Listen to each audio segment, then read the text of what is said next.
Hello， 大家好，我係啤啤，今日整鮮菇炒肉絲。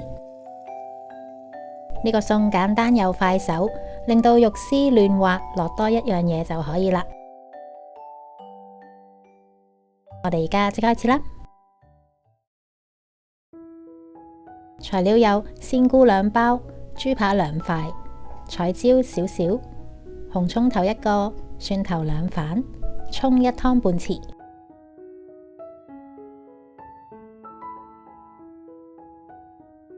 豬扒切走條骨，骨頭可以用嚟滾湯，或者煲粥嗰陣時放埋落去。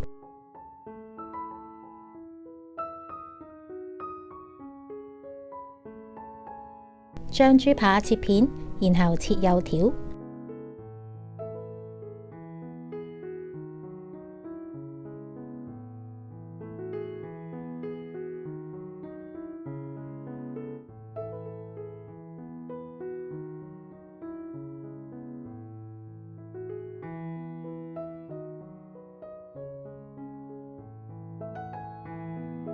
醃豬肉有1/4茶匙嘅糖、1/4茶匙鹽、半茶匙生抽、半湯匙粟粉。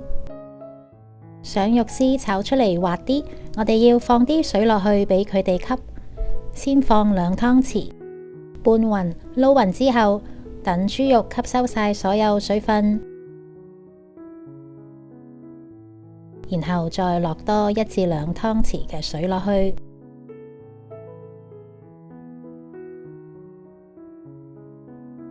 再撈勻佢哋，等豬肉吸收晒所有嘅水分，最後落1茶匙嘅油，撈下佢，等佢鎖住肉汁。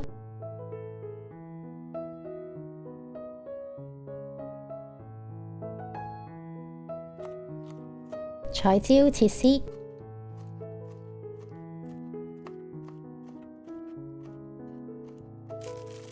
鮮菇拆開個包裝，切走個尾。然後拎去沖洗，唔好洗太耐，10零秒就可以啦。洗好之後擎乾備用。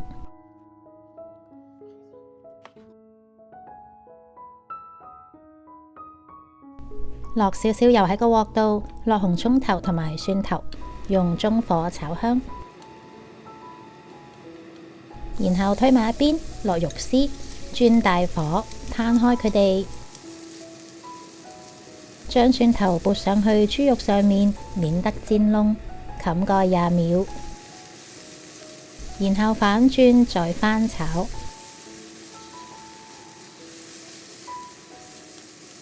落1/4茶匙嘅老抽上色，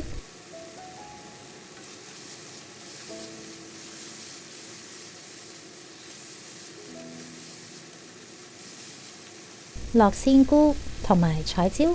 keep 住大火翻炒，俾少少鹽嚟到調味，落幾滴蠔油提鮮，炒勻之後冚蓋10秒，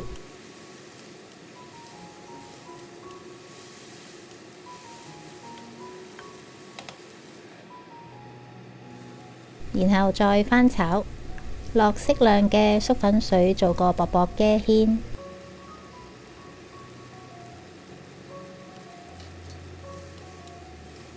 炒多2炒，落埋啲蔥花，咁呢個鮮菇炒肉絲就做好噶啦。希望你哋都會鍾意呢個餸。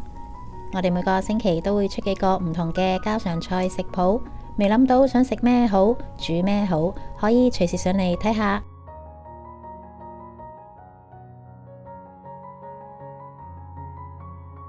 未訂閱嘅朋友，歡迎訂閱撳鐘仔。多謝你哋嘅支持同收睇，我哋下集再見。